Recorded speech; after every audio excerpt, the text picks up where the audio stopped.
Shalom. Selamat sore menjelang petang untuk kita semua pada sore hari ini. Yang terhormat Ibu Pendeta Wotalini STH selaku Ketua Resort GKE Resort Mahakam, dan juga Ketua Calon Resort GKE Sendawar Ibu Pendeta Mary Sukawati STH, selamat malam Ibu, dan juga pemerintah Kampung Pugol atau yang mewakili, dan juga para pendeta, vikaris, mahasiswa PPG, serta penginjil dari berbagai denominasi gereja, juga seluruh jemaat yang dapat hadir pada malam hari ini untuk merayakan sukacita Natal bersama-sama dalam perayaan Natal GKE Sion Tugul. Puji dan syukur kita panjatkan kehadirat Tuhan Yang Maha Esa, yang karena atas kasih dan penyertaannya kita boleh melaksanakan rangkaian kegiatan perayaan Natal Jemaat GKE Sion Tugul. Dan juga selaku ketua, saya meminta izin untuk menyampaikan laporan panitia Natal. Perayaan Natal ini dapat dilaksanakan berkat kerjasama yang baik dan dari seluruh panitia, dukungan para pelayan Tuhan, serta partisipasi aktif seluruh jemaat. Setiap bagian pelayanan telah menjalankan tugasnya masing-masing, dan juga dengan penuh kesungguhan sehingga seluruh rangkaian kegiatan dapat berjalan dengan tertib, lancar, dan penuh sukacita. Adapun sumber dana dalam pelaksanaan kegiatan perayaan Natal Jemaat GKE Sion Tugul berasal dari yang pertama dari proposal dari perusahaan PT GPK senilai 1.500.000. Yang kedua dari PT NCA 3 perusahaan sawit 1 juta rupiah. Yang ketiga dari PT IUM 500.000. Dan keempat dari PT TJP 1 juta rupiah. Kelima PT Arka 1 juta rupiah. Keenam PT KAM 500.000. Dan ketujuh dari pemerintah Kampung Tugul senilai 5 juta rupiah. Dan juga ada bantuan dari para donatur yang telah berbaik hati, dan juga kami juga menjalankan iuran sukarela kepada jemaat. Dan juga kami bersyukur karena Tuhan menggerakkan hati banyak pihak untuk mendukung pelayanan ini, sehingga seluruh kebutuhan kegiatan dapat tercukupi. Dana yang diterima telah digunakan untuk menunjang kelancaran kegiatan Natal dan dipertanggungjawabkan secara terbuka. Atas nama seluruh panitia, kami menyampaikan terima kasih yang sebesar-besarnya kepada seluruh pihak yang terlibat dan mendukung kegiatan ini melalui doa, tenaga, pikiran, dan materi yang telah dikeluarkan. Kami menyadari bahwa dalam pelaksanaan kegiatan ini masih terdapat keterbatasan dan kekurangan. Oleh karena itu kami mohon maaf yang sebesar-besarnya, dan kiranya hal tersebut dapat menjadi pembelajaran ke depannya untuk pelayanan yang lebih baik yang akan datang. Kiranya sukacita Natal dan damai sejahtera mempererat persekutuan serta menguatkan iman kita untuk terus hidup bersama dan melayani demi kemuliaan Tuhan kita Yesus Kristus. Demikian laporan ini saya bacakan. Saya ucapkan terima kasih. Selamat malam. Shalom.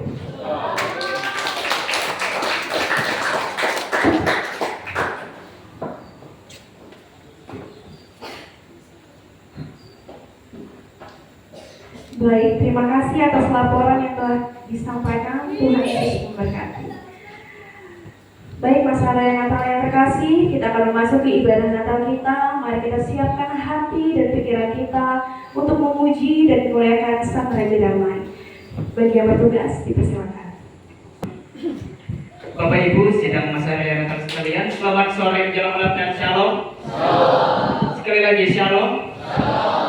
Kita akan mulai ibadah kita, namun sebelum itu kita bersama-sama melakukan litani panggilan beribadah. Lihatlah anak domba Allah telah datang. Dia terbaring di palungan. Dia datang untuk menebus dosa dan menyelamatkan seluruh umat manusia. Yesus anak domba Allah yang kudus, lahir di sebuah kandang yang lunak. Mari sujud menyembah Dia. Ia lahir untuk kita, Ia datang untuk kita, penolong yang agung, penasehat ajaib, Raja Damai. Marilah kita menyembah Dia, Sang Raja Damai, yang datang untuk melawat dan menyelamatkan manusia. Sidang persayangan Natal sekalian, kita menyanyi dari Kidung Jemaat nomor 123, bait yang pertama sampai bait yang kedua.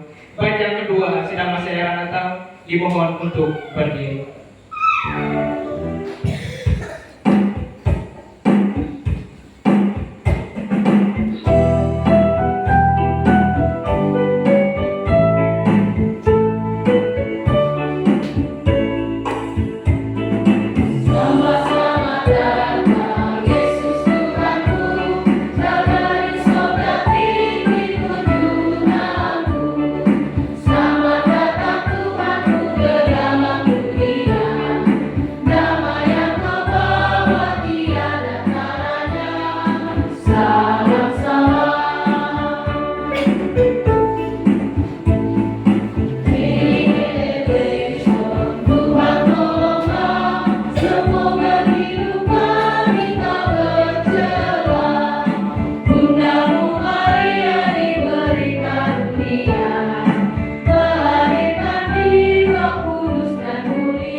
Kita tabiskan ibadah Natal Jemaat GKE Sion Tukul di tempat ini dengan foto dan salam.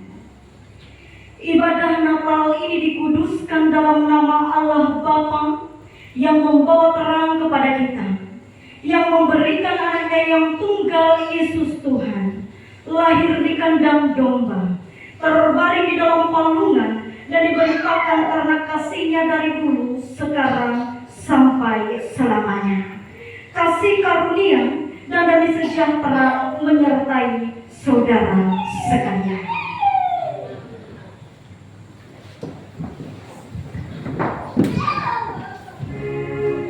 Datanglah kepada Tuhan dengan rasa syukur. Datanglah kepada Tuhan dengan gembira. Sambutlah Dia Sang Juru Selamat di hatimu. Bersorak-soraklah terus agar sejahtera, penuh berkat, berlimpah selamanya. Mari kita memuji dan memuliakan nama Tuhan dari pelengkap Hidup Jemaat nomor 72, Siapa Gerangan Sang Raja.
Marilah kita bersama-sama berdoa.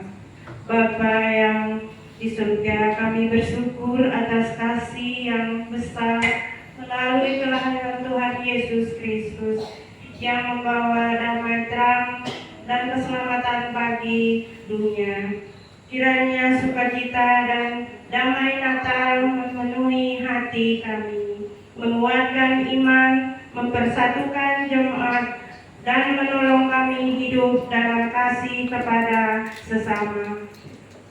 Berkatilah seluruh rangkaian perayaan Natal ini agar semuanya memuliakan nama Tuhan. Di dalam nama Tuhan Yesus Kristus kami berdoa. Amin. Yesus hadir bukan sekedar membawa pesan, melainkan harapan. Keselamatan dibukakan, sukacita ditawarkan, dan setiap hati diajak melangkah ke dalam terang yang baru. Mari kita bersama menyanyikan dan memuliakan nama Tuhan dari nyanyian ungkup nomor 280B, bait yang pertama dan yang kedua, berita selamat dari Juma.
Jauh sebelum waktu mengenal hari ini, Tuhan telah berbicara melalui janji-janjinya. Kata demi kata ditaburkan dalam nubuatan, menanti saatnya digenapi. Kini kita diajak menundukkan hati, mendengar apa yang pernah dijanjikan, dan melihat bagaimana Tuhan setia menepatinya. Pembacaan Tuhan terdapat dari Yesaya pasal 7 ayat 14. Demikian firman Tuhan. Sebab itu Tuhan sendirilah yang akan memberikan kepadamu suatu pertanda. Sesungguhnya seorang perempuan muda mengandung dan akan melahirkan seorang anak laki-laki, dan dia akan menamai dia Immanuel. Penggenapan Matius pasal 1 ayat 21. Maria kare mani ije binti anak kowe iko musti mani ngaalat anak Yesus karena ia menyelamatkan baik pada dosa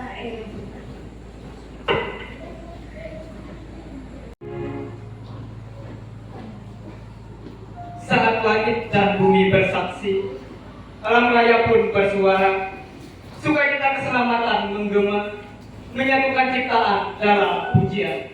Mari kita angkat hati dan suara kita menyambut Sang Juru Selamat yang hadir membawa damai. Sidang masyarakat Natal sekalian, kita menyanyi dari Hidup Jemaat nomor 101, bait yang pertama dan yang kedua. Alam raya berkumandang. Alam raya berkumandang.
kita menghayati makna kelahiran Yesus Kristus. Tuhan telah datang ke dalam dunia ini. Ia lahir di kandang yang hina dalam sejarah manusia, disaksikan oleh orang-orang percaya. Untuk itu, marilah kita benar-benar menghayati dengan menaruh pengharapan hanya kepada Tuhan. Kamu adalah terang dunia, demikianlah hendaknya terangmu bercahaya di depan orang, supaya mereka melihat perbuatan yang baik dan memuliakan Bapamu yang di sorga. Tibalah saatnya kita menyalakan lilin Natal kita. Nama-nama yang dipanggil dimohon untuk maju ke depan. Yang ketiga, Ketua Resort DKI Mahakam, Pendeta Wotalini STH. Yang keempat, Majelis Jemaat GKS Sion Tukul, Bapak Penatua Sikai Sion. Yang keenam, yang kelima, petinggi kampung atau yang mewakili Bapak Antonius Saleh. Yang keenam, perwakilan tamu undangan Vikaris Januarita STH. Yang terakhir yang ketujuh, seksi pelayanan perempuan oleh Ibu Tina. Dengan lilin Natal dinyalakan.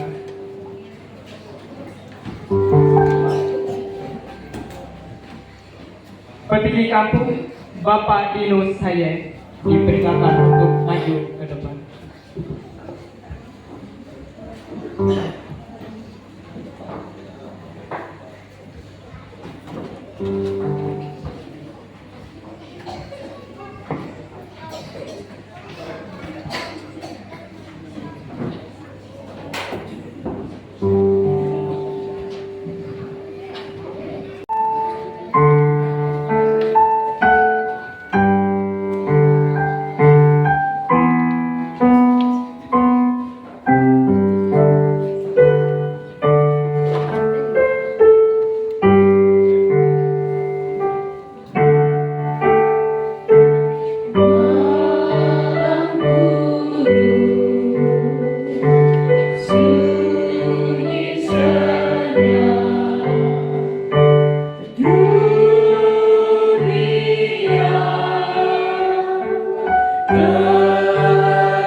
bersama-sama belajar dan merenungkan berita Natal pada malam hari ini, saya mengajak kita untuk merendahkan diri di hadapan Tuhan di dalam doa. Kita berdoa. Ya Yesus Kristus Raja Damai, kami bersyukur pada malam hari ini, di mana kami boleh dipertemukan di dalam satu persekutuan peribadatan Natal. Kami percaya ya Bapa, ini bukan karena kuat dan hebat kami sebagai manusia, tetapi karena Tuhan yang sungguh-sungguh melirik dan memperhatikan kehidupan kami, sehingga kami sungguh-sungguh ingin mendewasakan iman melalui pemberitaan firman Tuhan pada malam hari ini. Kami adalah manusia yang terbatas. Oleh sebab itu kami memohon Roh Kudus bekerja di dalam pribadi kami masing-masing, sehingga dengan demikian kami percaya berita Natal tidak hanya berhenti pada malam hari, tetapi setiap hari boleh kami rasakan dan laksanakan. Di dalam nama Tuhan Yesus kami telah berdoa dan bersyukur. Haleluya. Amin. Sekali lagi shalom. Masih semangat? Setelah melewati darat, setelah melewati sungai, ada yang basah, ada yang kebanjiran, tetapi kita percaya Bapak Ibu, walaupun demikian tentu kita dalam persekutuan pada malam hari ini, karena sungguh-sungguh Tuhan memberkati kita, sehingga kita mampu menjalin relasi dengan baik melalui persekutuan kita pada malam hari ini. Firman Tuhan yang diperhadapkan kepada kita pada hari ini, yaitu terdapat di dalam Injil Matius pasal yang pertama ayat yang ke-18 hingga ayat yang ke-25. Namun dalam hal ini saya mengambil ayat yang ke-21 hingga ayat yang ke-24 saja pada malam hari ini, supaya kita tidak mengantuk karena habis perjalanan tadi jauh, mungkin ada yang dingin terkena air. Oleh sebab itu saya mengajak kita untuk membaca ayat yang ke-21 ini sampai yang ke-24 secara bersama-sama. Siap? Saya akan membacakan judul perikopnya, kemudian kita akan membacanya bersama-sama. Lembaga Alkitab Indonesia memberi judul atau perikop Kelahiran Yesus Kristus 1:3. Ia akan melahirkan anak laki-laki, dan engkau akan menamakan dia Yesus, karena dia baik yang akan menyelamatkan manusia dari dosa mereka. Hal itu terjadi sesuai apa yang dinamakan Tuhan oleh Nabi. Sesungguhnya anak darah itu akan mengandung dan melahirkan seorang anak laki-laki, dan mereka akan menamakan dia Immanuel, yang berarti Allah menyertai kita. Sesudah bangun dari tidurnya, Yusuf berbuat seperti apa yang diperintahkan malaikat Tuhan itu kepadanya. Ia mengambil Maria sebagai istrinya. Sedemikian jauh pembacaan Alkitab sebagai dasar perenungan berita Natal pada malam hari ini. Firman Tuhan berkata, rumput bisa kering, bunga bisa layu, tetapi firman Tuhan kekal untuk selama-lamanya. Next. Bapak Ibu, sebelum kita masuk ke dalam perenungan, di sana ada sebuah pertanyaan. Saya mengajak kita bersama untuk menanyakan kepada diri kita masing-masing pertanyaan yang tertera. Siap? Kita baca bersama 1:3. Zaman berubah, lalu di mana Tuhan? Silakan jawab di dalam diri Bapak Ibu masing-masing. Saya beri waktu 3 detik saja.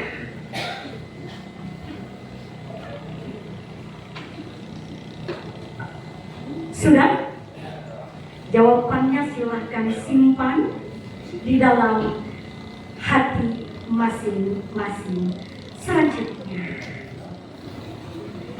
Bapak Ibu mendengar kisah bagaimana awal daripada pertunangan Maria dan Yusuf sampai kepada ketika mereka bertunangan, tentu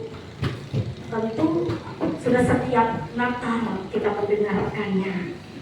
Dan saya percaya cukup jelas kita tahu bersama ketika Maria dan Yusuf memutuskan untuk bertunangan, mereka berada di dalam sebuah krisis hubungan.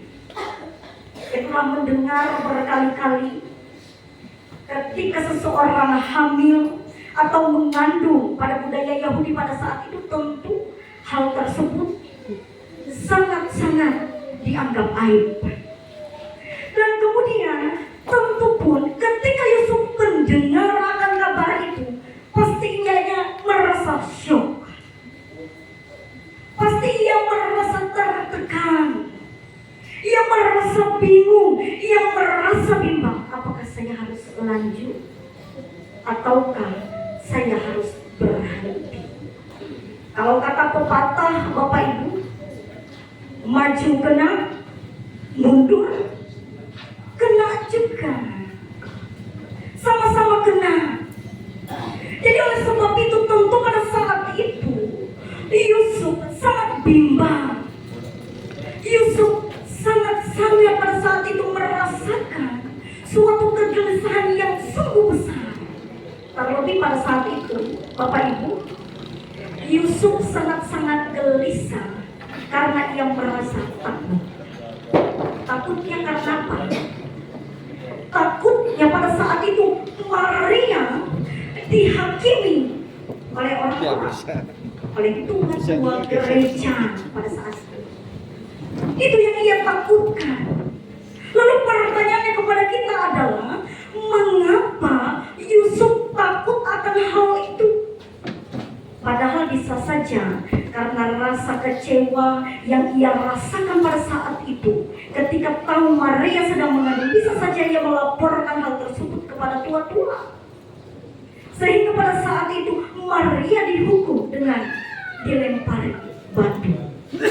Tetapi perasaan takut yang ada pada seorang Yusuf pada saat itu bukan perkara kekecewaan yang ia rasakan, tetapi yang lebih besar adalah karena ketaatannya kepada Tuhan.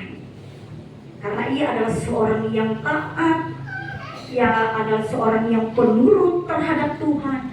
Maka pada saat itu dikatakan ia ingin menceraikan Maria secara diam-diam.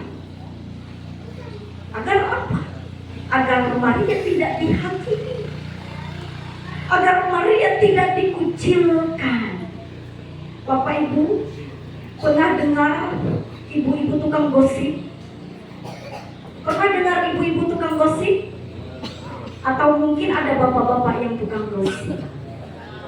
Ada? Tidak ada. Puji Tuhan kalau tidak ada. Pada saat itu tidak jauh berbeda dengan kita pada masa kini. Artinya ketika seseorang mengetahui ada aib yang didengar atau dilihat, gosip akan mulai bertebaran. Dan oleh itu, Bapak Ibu, Yusuf sangat-sangat takut karena ia sangat-sangat menjaga Maria. Yang ia pikirkan adalah, walaupun Maria tidak jadi menjadi istriku, setidaknya dia tidak menerima hukuman secara sosial. Kira-kira Bapak Ibu, sikap Yusuf ini begitu mulia. Mulia atau tidak? Saya harus ajak Bapak Ibu berkomunikasi, kalau tidak nanti pejam mata sedikit tertidur.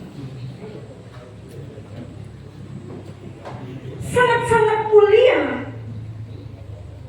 sikap seorang Yusuf yang taat, yang setia, sehingga walaupun pada saat itu ia merasakan kekecewaan, namun ia tetap di jalan yang benar. Ia tidak mau mengucilkan Maria, sehingga ia memutuskan untuk menceraikan Maria secara diam-diam. Kemudian di tengah pikirannya yang kemudian bimbang pada saat itu, ia tertidur. Kemudian ketika ia tertidur, kita sudah tahu bersama ceritanya bagaimana malaikat datang. Ketika malaikat datang, apa yang malaikat katakan? Yusuf, jangan engkau menceraikan Maria, sebab anak yang dikandungnya adalah anak dari Roh Kudus. Demikian dikatakan oleh malaikat kepada Yusuf. Kemudian kita tahu bersama respon seorang Yusuf. Ia taat dan setia kepada perintah Allah. Selanjutnya, Bapak Ibu, di tengah keadaan yang terjadi di dalam hubungan antara Maria dan Yusuf, di mana di dalamnya ada kekecewaan, di sana Allah bekerja. Allah bekerja di tengah kekacauan yang pada saat itu terjadi di dalam kehidupan dan hubungan seorang Yusuf dan Maria. Tentu Bapak Ibu, itu karena Yusuf seorang yang benar. Karena Yusuf adalah seseorang yang taat kepada Allah. Sehingga pada saat itu malaikat datang kepadanya dan berkata, jangan takut, karena anak yang dikandung Maria adalah dari Roh Kudus. Jemaat yang diberkati oleh Tuhan kita Yesus Kristus, tentu dari kisah hubungan antara Yusuf dan Maria, kita tahu bersama bahwa Allah hadir di tengah-tengah kehidupan manusia. Itu kan bukan menunggu ketika manusia itu atau keluarga itu adalah keluarga yang rapi, adalah keluarga yang ideal. Tetapi kita tahu bersama melalui kisah seorang Yusuf dan Maria pada saat itu, Allah masuk ke dalam keluarga yang pada saat itu berada di dalam kekacauan. Pertanyaannya lagi kepada kita, seperti saya bilang, kita harus sering-sering berkomunikasi. Takutnya nanti pulang dari sini, yang pakai mobil jalannya rusak, ngantuk, lalu nanti masuk parit. Sekali lagi pertanyaannya kepada kita pada saat ini adalah, adakah di antara kita atau keluarga kita yang pada saat ini berada di dalam pergumulan dan kekacauan? Adakah di antara kita atau keluarga kita yang pada saat ini berada di dalam kekacauan? Jika ada, Bapak Ibu, kira-kira percaya tidak kalau Allah hadir untuk memulihkan? Percaya satu orang saja yang amuk. Saya lihat ambukannya saja karena suaranya tidak ada. Kira-kira percaya atau tidak? Di tengah pergumulan kita, baik sebagai remaja pemuda, baik sebagai orang tua, kita percayakah kalau ada pergumulan Tuhan hadir? Percaya. PPG Immanuel yang paling semangat. Entah apa pergumulan yang ia hadapi. Selanjutnya, Bapak Ibu, dikatakan Allah tidak mencari keluarga yang ideal. Allah tidak mencari keluarga yang ideal, tetapi yang lahir dan datang ke dunia untuk keluarga yang mau memberi ruang baginya. Sudahkah kita memberi ruang baginya? Ataukah sudah hanya pada saat datang ke gereja, lalu ketika pulang kita sama menjadi orang-orang Yahudi yang pada saat itu kebiasaannya bergosip? Saya percaya kita yang hadir pada saat ini tidak demikian, amin. Yang terus berubah. Kira-kira zaman Yusuf sama Maria berbeda tidak sama zaman sekarang? Tidak. Siapa tahu di sini masih pakai sendal dari kulit binatang, atau mungkin pakai baju dari kulit domba? Tidak ada? Tidak ada. Bapak Ibu, kita perhatikan gambar yang di sebelah sana. Satu keluarga yang diperhadapkan dengan dua pilihan. Mau pilih dunia yang modern atau pilih Kristus? Kira-kira kalau saya tanya demikian, jawabnya apa? Kristus. Yakinkah? Saya tanya sekali lagi, yakinkah? Yakin. Puji Tuhan kalau yakin. Tetapi Bapak Ibu, pertanyaannya adalah, bisakah zaman dan waktu dihentikan? Bisakah zaman dan waktu dihentikan?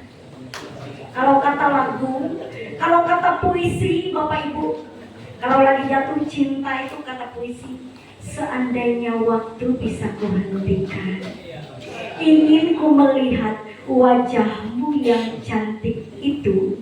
Ya, katakan. Tidak bisa. Karena waktu tidak bisa dihentikan, makanya dia akan semakin tua. Dia cantik tapi dulu, waktu dia masih muda. Tapi karena kita setia seperti Yusuf, maka kita akan setia sampai tua walaupun keriput. Amin. Amin. Ya Bapak Ibu, di sana terang ada satu keluarga yang diperhadapkan dengan dua pilihan. Mau pilih yang modern kah? Atau masih pilih yang lama kah? Tetapi bukan hal yang kedua itu yang menjadi poinnya. Tetapi yang menjadi poinnya adalah, bisakah kita menempatkan keduanya dalam waktu yang sama? Bisa. Kalau bisa, haleluya, puji Tuhan. Kalau seperti lagu itu, soraklah haleluya, soraklah haleluya. Kalau kita mampu menempatkan keduanya di dalam kehidupan kita. Tetapi Bapak Ibu, yang menjadi fakta pada saat ini adalah sayang, sungguh sayang. Media sosial lebih berpengaruh daripada orang tua. Benar apa benar? Sayang, sungguh sayang, kesibukan lebih penting daripada kebersamaan. Benar apa benar? Yang bilang benar saya tanya dulu, perlu uang atau keluarga? Kalau saya pilih jangan bekerja ya, tetapi pelukan terus dengan istrinya. Katanya pilih keluarga tadi. Tertawa bapak-bapak, sepertinya ada ibu-ibu yang bilang, kerja kamu. Kalau udah kerja, tidur di luar. Bapak Ibu, sayangnya, sayang, sungguh sayang, kata seperti lagu, kesibukan, pekerjaan lebih penting daripada kebersamaan dengan dua raka. Sayang, sungguh sayang, emosi di dalam pribadi manusia kadang-kadang lebih cepat daripada doanya kepada Tuhan. Kemudian sungguh sayang Bapak Ibu, kalau kita mendengar khotbah Ibu Pendeta Mary di Maulu tentang ego, sayang, sungguh sayang, ego kita lebih keras daripada kasih. Itu yang menjadi fakta. Siapa yang mau membantah? Betul apa betul? Betul. Artinya kerap kali di dalam kehidupan kita, media lebih berpengaruh daripada orang tua. Pendidikan lebih didengar melalui HP daripada didikan orang tua. Mama ini tidak ngerti. Ini loh mak, kami loh diajari begini. HP ini lebih pintar, ada ChatGPT-nya. Itu yang terjadi. disayangkan adalah emosi lebih cepat daripada doa. Ada yang di sini hanya doanya pada saat makan? Atau mungkin pas sudah makan dikatakan dapat mengendalikan kedua hal tersebut? Ataukah hanya bagian kiri saja? Kira-kira kalau dari 100%, berapa persen yang di bagian kanan ini? 50, ada yang bilang 100 ya, kiri kan?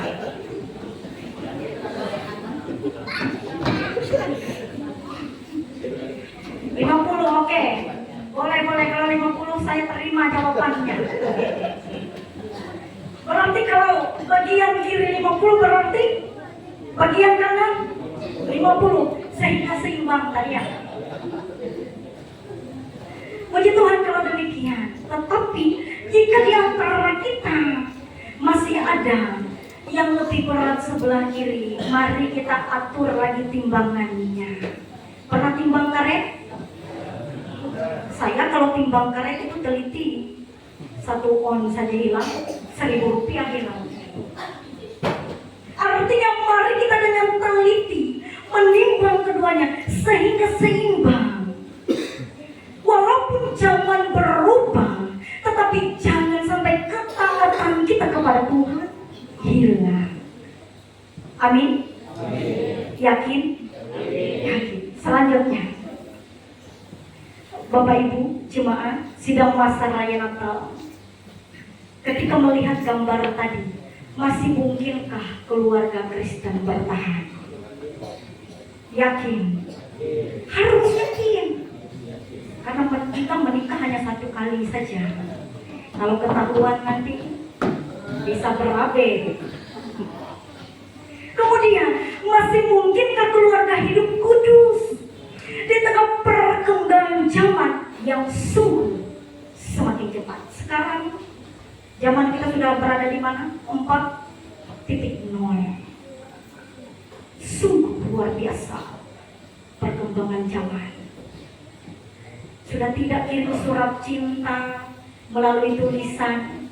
Kalau zaman dulu saya dengar cerita orang-orang tulis surat cinta itu kalau dia harum berarti dia suka. Tetapi harus kirim dulu 1 bulan baru sampai. Gila harumnya. Kalau sekarang lewat HP dan perkembangan zaman untuk kita berkomunikasi sangat-sangat mudah. Namun tentu perkembangan zaman itu ada sisi negatif dan positifnya.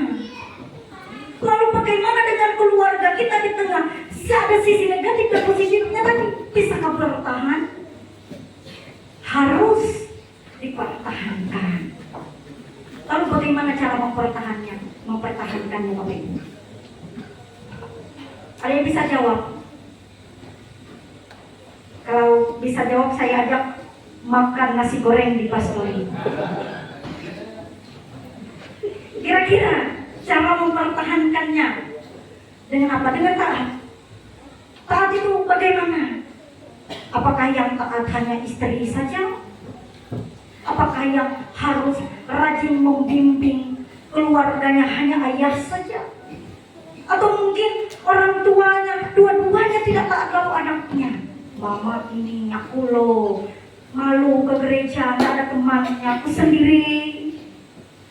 Mama dengan bapak tidak. Adakah yang demikian?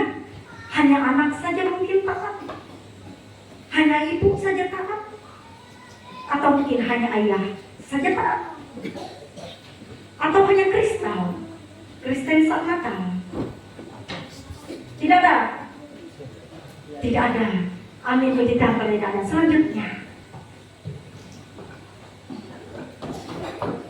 sidang masa raya Natal bertahan yang dilakukan oleh ayah itu adalah ketika ayah mampu bertanggung jawab.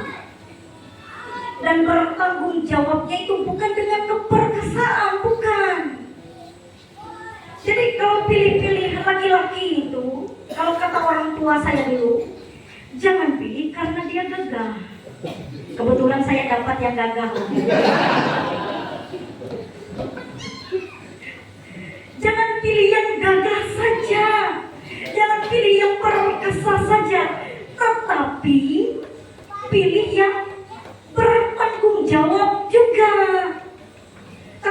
kita belajar dari seorang Yusuf, ia tidak kuat secara emosi, tetapi ia taat.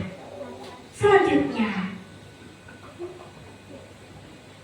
kemudian di zaman yang sekarang ini, kita tentu tahu bahwa ayah itu tidak hanya dituntut selalu benar. Ada ibu-ibu yang menuntut suaminya harus benar terus. Ada. Saya termasuk yang cerewet. Ada di sini ibu-ibu yang menuntut suaminya harus benar. Kamu itu pemimpin keluarga. Harusnya kamu yang membawa saya kepada kebenaran. Kalau kamu saja sesat, bagaimana saya? Suaminya salah sedikit, kamu itu kepala keluarga. Kamu itu tidak bisa bertanggung jawab. Tetapi apakah hanya tugas ayah? Tidak. Karena ayah bukan harus dituntut tentang benarnya atau selalu benar saja. Selanjutnya, keluarga akan mampu bertahan ketika seorang ayah di dalam keluarganya ia tenang dalam menghadapi masalah. Ayo mengaku di sini, siapa bapak-bapak yang emosian? Ada? Ibu Pendeta Mary tertawa, jangan-jangan ini bapak takar emosian. Aman.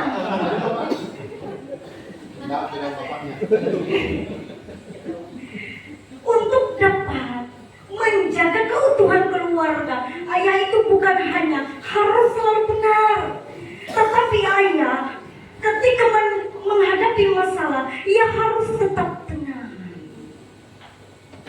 Tidak boleh cepat emosi, tidak boleh marah berlebihan, karena merasa dirinya kepala rumah tangga yang mencari uang, lalu kemudian ia semena-mena terhadap istri dan anaknya. Tidak demikian. Ayah dalam menjaga keutuhan rumah tangga harus tenang dalam menghadapi persoalan di dalam rumah tangganya. Ia juga tidak boleh marah secara berlebihan. Ketika seseorang atau seorang ayah marah berlebihan, maka ia akan menyakiti hati istrinya. Kira-kira kalau istri marah, mau tidak dia masak di rumah? Malas. Kalau saya dimarah, saya malas juga masak. Biar dia beli di warung saja. Artinya hal tersebut dapat menyakiti hati. Kemudian seorang ayah, ia juga harus mau merendahkan diri, mau mendengar pendapat istri, mau mendengar pendapat anak. Karena apa? Zaman tadi sudah bukan zaman batu. Kalau orang tua saya dulu bilang sama saya, kalian itu enak sekarang belajar, ada pesawat untuk pergi kuliah, ada HP. Kalau kami dulu pergi sekolah itu celana itu ditambal, pergi sekolah jalan kaki, pagi-pagi pakai suruh. Kemudian saya jawab, itu kan zaman bapak. Zaman saya kan enggak, sudah ada motor. Artinya zaman terus berubah dan pengetahuan tidak hanya sampai di situ saja.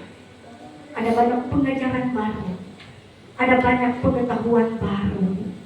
Oleh sebab itu ayah, jangan sampai ia dengan emosi dan tidak dengan kerendahan hati, tidak mau mendengar apa yang menjadi pendapat istri dan anak.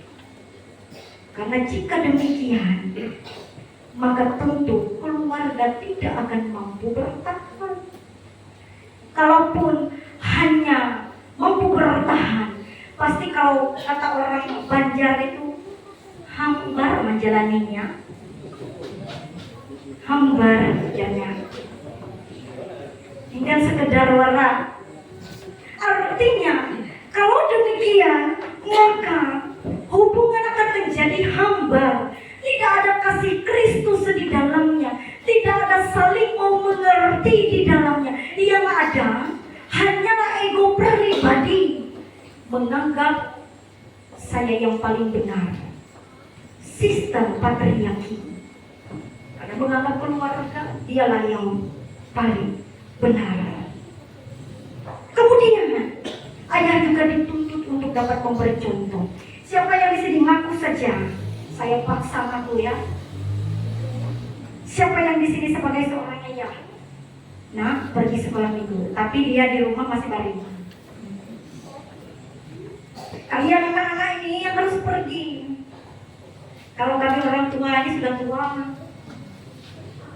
Ada yang di sini bapak-bapak demikian? Tidak ada. Saya tidak yakin kalau ada ini. Tidak yakin saya. Artinya selain 3 hal tadi, ayah juga harus dapat memberi contoh. Bisa menjadi contoh. Baik dalam kesabaran, baik dalam tindakan, baik dalam pikiran dan perkataan. Sudah tidak mampu memberi contoh untuk anaknya. Jangan merokok ya. Tapi bapaknya ada? Tidak ada. Puji Tuhan kalau tidak ada. Itu hanya contoh kecil, jangan tersinggung. Nanti tersinggung keluar gereja, sayang RW kami tidak makan situ. Artinya selain ketiga hal tadi, kita harus sebagai orang tua atau sebagai seorang ayah harus memiliki sikap yang sabar, dan dalam kesabaran itu dia akan mampu memberi contoh. Kalau dia tidak sabar, dia tidak akan mampu memberi contoh. Tetapi saya yakin yang hadir pada saat ini adalah bapak-bapak yang hebat. Amin. Adalah bapak-bapak yang taat.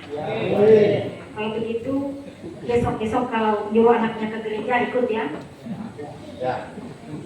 Siap. Kemudian yang terakhir, Allah juga mengajarkan melalui seorang Yusuf bahwa seseorang ayah akan mampu mempertahankan hubungan keluarganya apabila ayah mampu mengambil keputusan yang bijak tanpa memaksakan ego.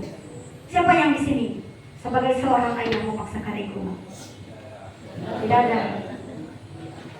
Yakin? Ada yang di sini anaknya mau jadi perawat, dia suruh jadi guru? Ada? Ada yang di sini anaknya hobi menari, dia suruh bermusik? Kalau ada jangan tersinggung ya. Hanya contoh kecil.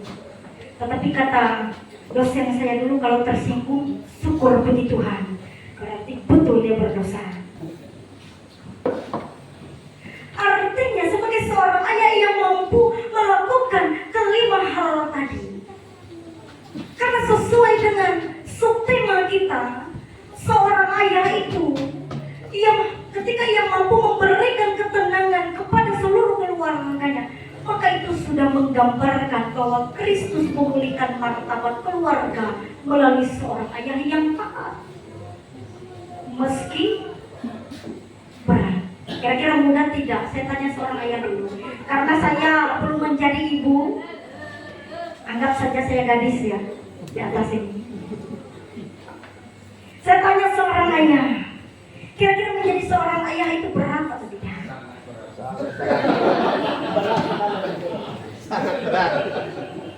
Sangat berat. Beratnya apa? Secara ekonomi atau secara spiritual? Semuanya. Berat. Tetapi kita percaya ketika dengan tuntunan kepada Allah, maka tentu kita akan kuat. Kita percaya kuat. Seperti seorang Yusuf yang taat, ia diberkati sehingga di dalam pergumulannya ia memiliki kekuatan. Saya percaya seorang bapak kalau istrinya mengomel, kalau anaknya meminta mainan, kalau ada pergumulan masalah lainnya, kuat. Amin. Bisa mengambil keputusan yang bijak. Amin. Mampu merendahkan ego. Aminnya sedikit. Kalau sudah merendahkan ego ini bahaya ini. Kalau sudah merendahkan ego lalu amin. Kalau mengantuk saya ambilkan bilah lidi untuk tahan sini ya. Jangan mengantuk. Saya sudah khotbah agak lucu malam ini. Biasanya saya tegang karena perjalanannya jauh ke Tukul, jadi harus menyegarkan mata. Relax. Nanti makan RW tambah relax.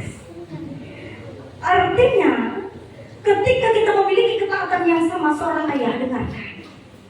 Saya tidak menggurui, saya lebih muda.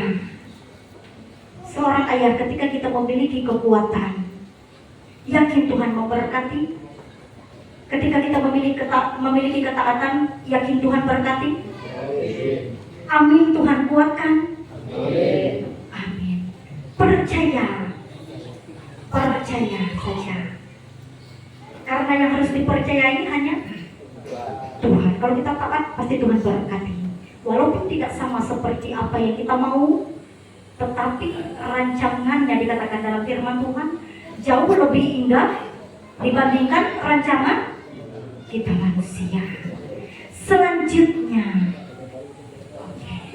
seorang ibu, siap seorang ibu? Mana suara seorang ibu ini? Saya kalau sudah jadi ibu, saya yang paling pertama siap. Seorang ibu siap? Siap. Mana suaranya? Kalau saya ke anak minggu itu saya tanyakan, coba taruh tangannya di depan. Ayo ibu-ibu, kamu taruh tangannya di depan dulu. Begini, ibu-ibu.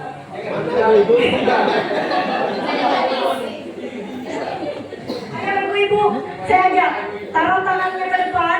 Mana ibu-ibu? Jangan sampai saya suruh ke depan semua. Taruh ke depan, taruh ke sini.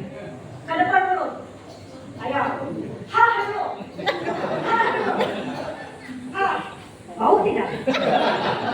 Kalau bau pantas saja tidak ada suara yang tadi.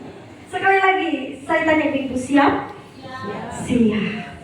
Ibu-ibu akan mampu bertahan di tengah perkembangan zaman hanya dengan kesetiaan hati, bukan dengan kesempurnaan.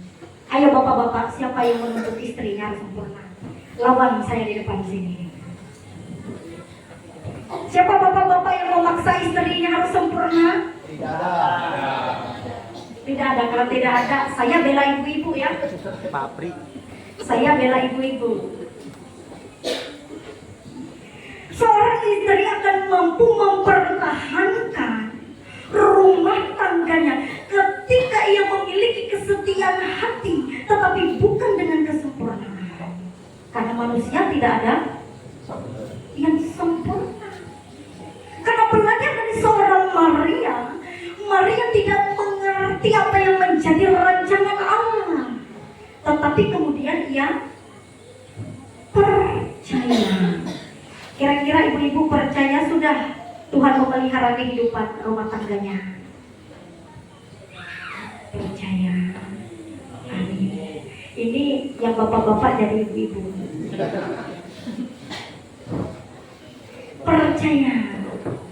Percaya Tuhan memberkati kehidupan rumah tangganya. Kalau percaya terhadap suaminya, percaya atau tidak? Suaminya bilang percaya dulu, takut nanti ketahuan suaminya tidak percaya. Artinya di tengah perkembangan zaman yang terus berubah, Bapak Ibu,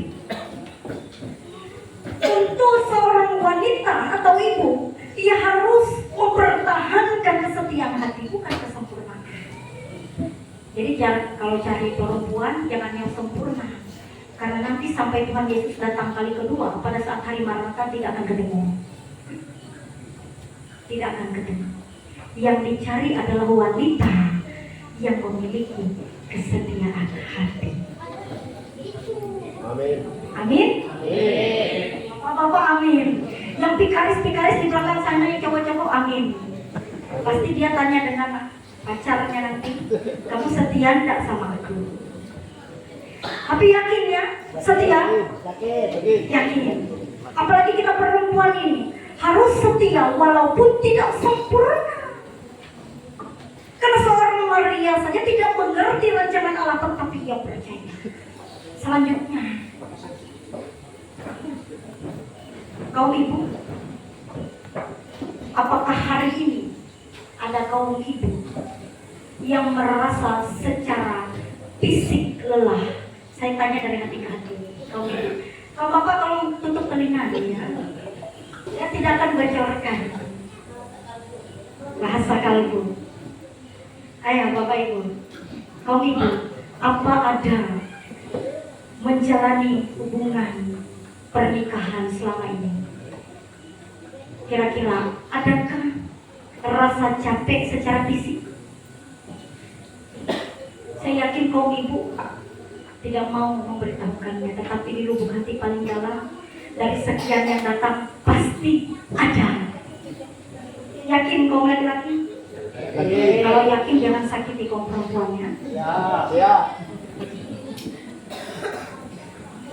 Kemudian kaum ibu, kira-kira dalam menjalani hubungan rumah tangga selama ini, apakah kaum ibu pernah lelah secara emosi? Pernah atau tidak? Tidak kaum laki-laki. Karena kaum laki-laki tidak masak di rumah, tidak ngurus anak, tidak nyapu, tidak ngepel, kaum ibu yang capek. Kalau kata, saya pernah dengar di TikTok itu Bapak Ibu, dia katakan selalu kekurangan merasa kurang istrinya. Padahal kalau dia sewa pembantu untuk bereskan rumah, berapa gajinya kira-kira? Buat aja 1 juta. Untuk jaga anak, buat aja 1 juta. Untuk masak, buat aja 1 juta. Untuk melahirkan berapa? Untuk upah menyusui. Masihkah kaum bapak tidak bersyukur? Bilang istrinya jelek, kasih duit dong supaya istrinya cantik. Ya. Jangan biarkan kaum istrinya merasa capek ya secara fisik dan emosi. Siap? Siap. Kemudian kaum ibu, pernahkah kaum ibu menangis tanpa suara?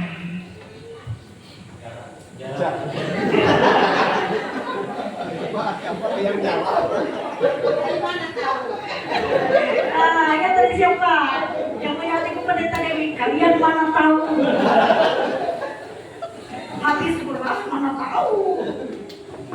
Kalau di rumah ngatur duit tinggal kasih aja nih 2 juta. Kok bisa kurang uangnya? Padahal istri yang mengaturnya kurang. Artinya pernah ya, pasti pernah. Kalau mungkin ada yang tidak pernah, paling saya bisa hitung jari ya 1 atau 2 orang saja. Pasti pernah kaum ibu merasakan capek secara fisik, capek, lelah secara emosi. Pasti pernah menangis karena pergumulan di dalam keluarga. Ia menangis secara diam-diam supaya anak-anaknya tidak mendengar. Makanya kaum bapak kalau istri itu curhat, didengar ya. Siapkah? Siap. Kalau istri itu bercerita, berkeluh kesah, dengar ya. Istri itu dia juga bendahara, dia juga koki, serba bisa. Dia yang capek, pasti pernah menangis. Jadi kalau seorang istri mau bertukar pendapat dengan kaum suami, mari merendahkan diri. Suami merendahkan diri, istri merendahkan diri. Kalau saya sama suami saya punya perjanjian. Kalau kita kelahi jangan sampai matahari terbenam ya. Saya bilang kalau saya kelahi dengan kamu, saya bisa pulang ke Kalteng. Saya pulang ke Kalteng, saya bilang, Cari lagi. kalau kamu tidak mau dengar saya pulang ke Kalteng ya. Nanti kamu jadi duda. Saya bilang. Artinya suami istri harus saling mendengar. Kaum laki-laki, saya kasih tahu, dengar baik-baik. Ketika istri merasa lelah, ketika istri merasa capek, mari merendahkan diri, dengarkan, cari solusi bersama, jangan lari dari masalah. Itu penting.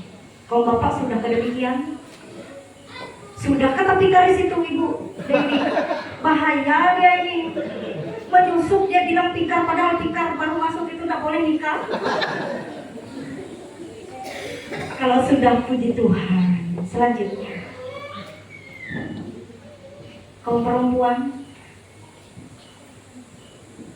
banyak keluarga itu mampu berjalan di jalan yang benar. Karena apa? Karena seorang ibu itu ia tetap berdoa. Ia mendoakan suami istrinya. Jadi kaum bapak jangan marah-marah ya. Saya belain kaum istri. Aman. Aman. Yang doakan kalian sukses itu istri. Haleluya. Tetap berdoa. Banyak kaum ibu yang dapat mempertahankan keluarga yang utuh, yang harmonis, yang damai karena seorang ibu. Ia tetap berdoa dan berserah kepada Tuhan. Yakin Kristus Yesus akan memulihkan dan memampukan. Amin. Amin. Banyak anak-anak kita yang tidak tersesat, yang tidak kehilangan arah. Karena apa? Karena siapa? Seorang ibu atau seorang ayah? Baca dulu. Seorang ibu. Karena seorang ibu yang berlutut setiap malam meminta agar anaknya diberikan kesehatan, kekuatan, hikmat, kecerdasan, meminta suaminya untuk disehatkan, diberkati dalam pekerjaan. Lalu jika demikian, apakah kaum bapak masih kurang bersyukur? Kalau belum, kaum ibu belum begitu, mari kaum ibu-ibu bertobat. Jangan hanya di rumah, mana gajimu kurang 1.000 nih, nggak sampai 2 juta. Kaum ibu jangan demikian ya. Karena keluarga akan tetap utuh ketika seorang ibu yang berlutut setiap malam berserah kepada Tuhan dan meminta Tuhan berkati keluarganya. Tapi saya yakin yang percaya, kaum ibu yang hadir di sini selalu mendoakan keluarganya. Amin. Amin. Percaya kepada Tuhan untuk memberkati keluarga kita. Amin. Amin. Kaum bapak bisa tangguh karena ada seorang istri yang terus mengingatkan, yang terus menguatkan, yang terus mendukung kalian. Jadi jangan sampai pas sudah sukses, kalau seperti lagu, kalau ada makanan di meja, jangan sampai ada 3 kursi. Makanya ada pepatah mengatakan, saya yang berjuang, kok orang yang menikmati. Kalau saya, Bapak Ibu, saya ambil tukul itu. Kebetulan ini kampung tukul. Dari belakang saya tukul kepalanya. Kalau berani selingkuhi saya. Ya, waspada.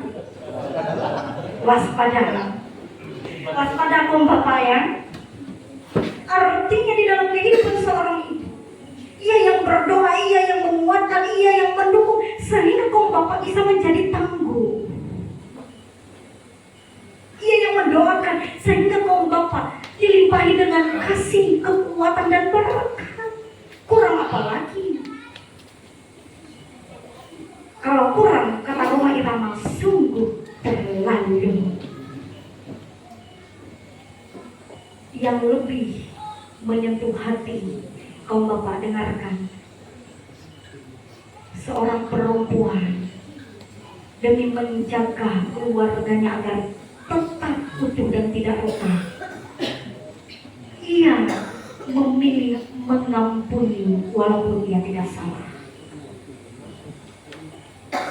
Seorang perempuan demi menjaga keluarganya agar tetap utuh, ia memilih sabar. Seorang perempuan, seorang ibu untuk menjaga dan memelihara keluarganya, ia tetap percaya dan berharap kepada suaminya. Kalau begitu bersyukurlah kaum bapak. Bersyukur atau tidak? Bersyukur. Puji Tuhan kalau bersyukur. Seperti kata subtema kita, tentu Kristus menjaga kekudusan keluarga, dan itu melalui seorang ibu. Di dunia yang keras seperti itu, seorang ibulah yang berperan penting menjaga kekudusan. Oleh sebab itu saya minta pulang dari sini nanti sampai rumah disayang istrinya ya. Ya kok bapak, jangan karena kau bau belasem lalu udah mau dekat.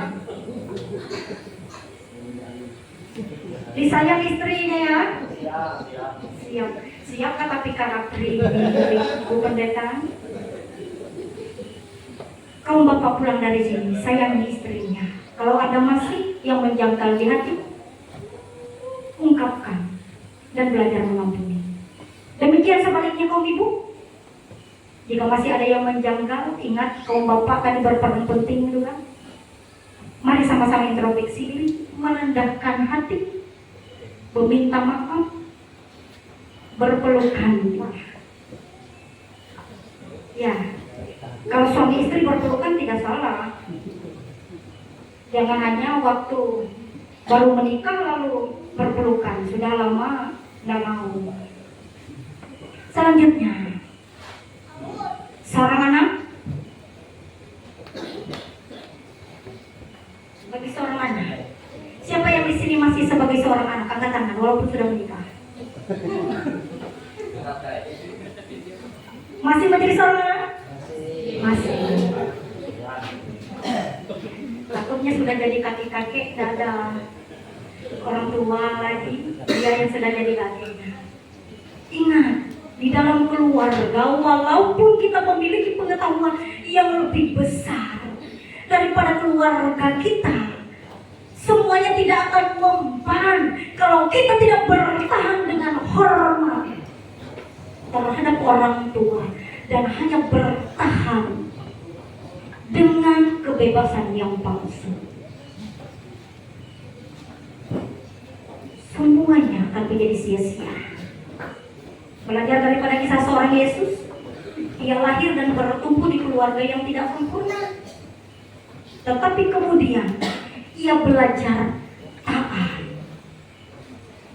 Sudahkah kaum anak taat terhadap orang tua? Amin, puji Tuhan. Jangan makan. Yakin sudah taat? Sudah memberikan sesuatu terhadap orang tua? Memberikan sesuatu maksud saya bukan harus kasih emas, bukan harus kasih barang, tetapi perlakuan baik, hormat, dan memberi sukacita, itu yang penting. Selanjutnya, hari ini di zaman ini 4.0, anak-anak hidup bebas tetapi dengan kekosongan. Anak-anak pintar tetapi mudah hancur. Oleh sebab itu sepintarnya anak-anak, semengertinya anak-anak tentang zaman yang terus berubah dan berkembang, ia tetap perlu siapa? Perlu orang tua. Terlebih perlu Tuhan. Selanjutnya, anak Kristen, ia akan dapat menjaga keharmonisan dengan orang tuanya. Apa apabila ia mampu menghormati orang tua. Kira-kira menghormati orang tua itu bagaimana kaum anak-anak? Kalau saya tanya dengan anak sekolah minggu, menaati orang tua itu kalau disuruh belajar, belajar. Kalau disuruh cuci piring, cuci piring. Tidak hanya sebatas itu. Nasihat, ajaran, itu harus didengarkan. Kalau kata kakek saya dulu, duluan saya ini makan garam daripada kamu. Artinya mereka telah lebih dahulu hidup di tengah-tengah dunia, mempunyai banyak pengalaman hidup. Oleh sebab itu tentu sepandai-pandainya kita sebagai seorang anak tetaplah hormat terhadap orang tua. Kaum anak yang belum hormat, pulang dari sini, kalau ada masih persoalan, meminta maaf. Kalau ada pergumulan dan orang tua, meminta maaf, merendahkan diri. Kita yang muda belum tentu kalah dalam mengalah, tetapi tentu itu adalah nilai kasih yang berasal daripada Kristus itu sendiri. Kemudian untuk kaum anak, jangan menelan mentah-mentah nilai dunia. Jangan menelan mentah-mentah nilai dunia. Karena tahu segalanya tentang gadget, tentang hal-hal perkembangan zaman, lalu tidak mau mendengarkan. Hanya menelan mentah-mentah apa yang menjadi yang ia suka dan ia tahu di era modern ini. Tetapi mari belajar. Belajarnya kemana? Tadi dikatakan ke orang tua, terlebih kepada firman Tuhan. Itu yang disebut dengan anak-anak Kristen. Kemudian melihat iman nyata di rumah, bukan hanya di gereja. Oleh sebab itu dikatakan dalam tema besar kita hari ini, dikatakan apa? Allah hadir untuk menyelamatkan keluarga, bukan hadir untuk menyelamatkan gereja. Gereja yang hidup itu siapa? Pribadi kita masing-masing. Ada 10 orang di dalam keluarga, ada 10 gereja, di mana tiap-tiap gereja itu ia menyalurkan berkat Allah, ia melakukan perintah Allah, ia memuji nama Allah. Itu yang disebut dengan iman yang nyata di dalam rumah atau keluarga.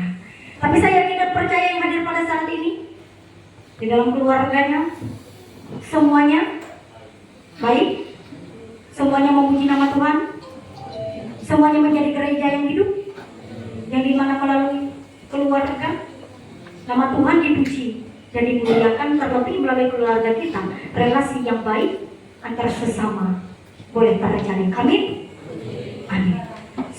Subtema kita melalui seorang anak, citra Allah dibentuk melalui generasi baru.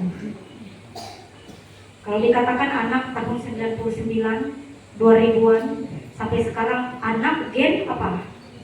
Saya tidak tahu itu. Gen Z. Gen Z, Gen Z. Kalau Gen Z saya takut untuk hidupkan lampu. Karena kami dulu belum ada lampu di Tukul ini. Hidupkan Gen Z. Anu dulu. Kampung dulu baru ada lampu. Gen Z melalui kaum anak, biarlah kehidupan kita boleh menjadi citra Allah, mau dibentuk oleh Allah untuk menjadi generasi baru yang dimana kita berada, nama Tuhan dipermuliakan. Next. Oleh sebab itu Bapak Ibu, dari perenungan tadi saya mengambil sebuah makna atau garis besar. Yang pertama, kita baca bersama 1-3. Kristus ada di tengah keluarga. Kemudian ada ayah yang bertanggung jawab, ada ibu yang setia berharap, ada anak yang mau belajar hormat, dan itu ada pada kita yang hadir pada saat ini. Amin. Amin. Selanjutnya, subtema melalui Kristus Allah memulihkan martabat, menjaga kekudusan, dan menjadikan kita masing-masing tiap keluarga yang hadir pada saat ini menjadi citranya di tengah dunia yang terus berubah. Tuhan Yesus memberkati kita sekalian melalui berita Natal. Selamat Natal 25 Desember 2025 dan menyongsong tahun baru 1 Januari 2026. Tuhan Yesus memberkati.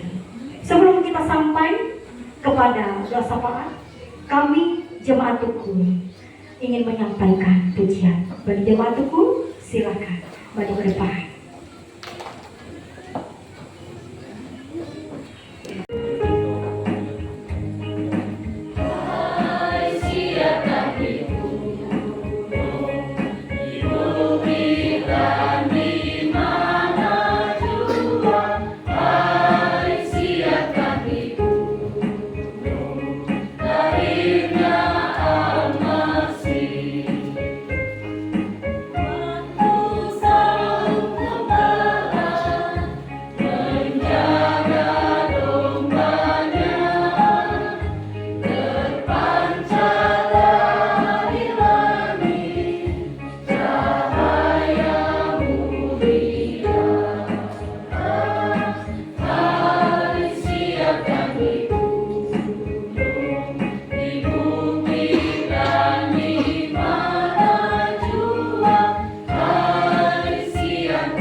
Melalui perayaan Natal, Jemaat GKI Sion Tukul, kami telah diberkati melalui firman Tuhan yang sungguh luar biasa, boleh disampaikan kepada kami untuk kami boleh. Saatnya kita memberikan persembahan syukur kita. Namun sebelum itu, dengarlah nas pengantar persembahan yang diambil dari Matius pasal yang kedua ayatnya ke-11b yang berbunyi demikian. Mereka pun membuka tempat harta bendanya dan mempersembahkan persembahan kepadanya, yaitu emas, kemenyan, dan mur. Doa persembahan yang bertugas dipersilakan.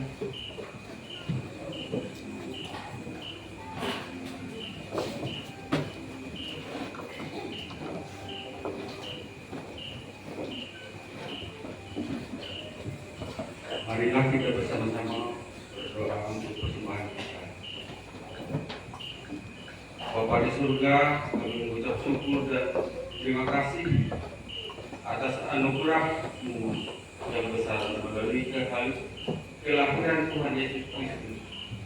Persembahkanlah yang kami bawa ini, kami serahkan ke dalam tangan-Mu sebagai ungkapan syukur, iman dan ketaatan kami Kuduskanlah dan pakailah persembahan ini untuk pekerjaan pelayanan dan kemuliaan nama-Mu. Ajarlah kami untuk terus memberi dan dengan hati yang tulus, sebagaimana Engkau telah lebih dahulu memberi yang terbaik bagi kami. Hanya di dalam nama Tuhan Yesus Kristus kami berdoa. Amin.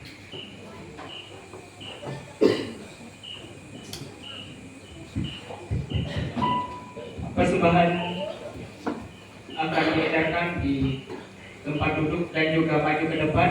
Silakan masukkan sesuai dengan bulan lahirnya masing-masing.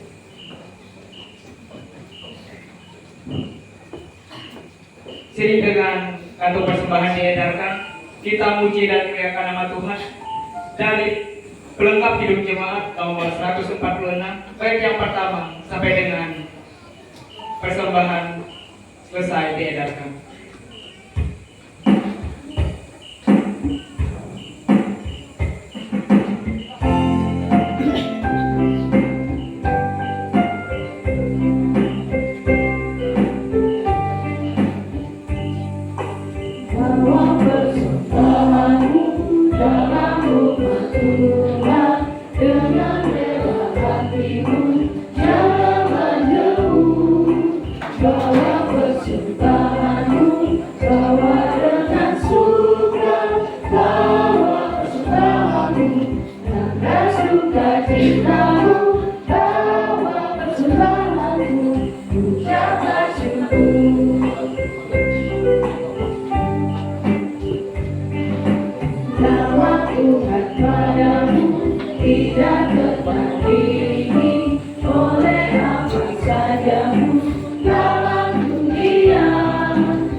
Berkat Tuhan, jemaat disilakan.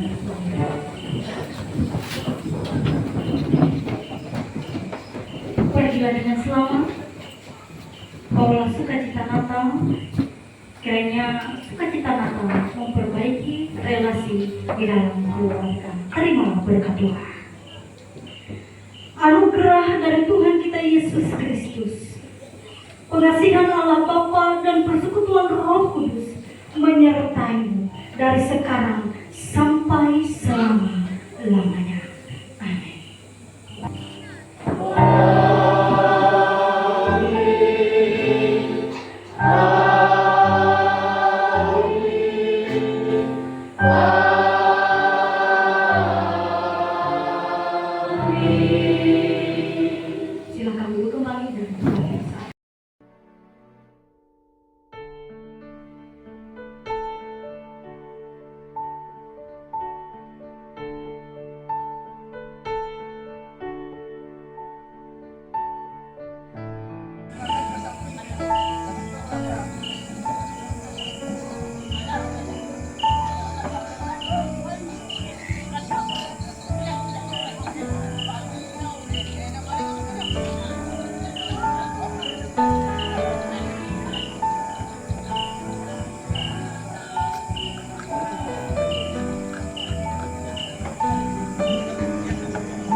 Kalau dia jatuh, kita jatuh.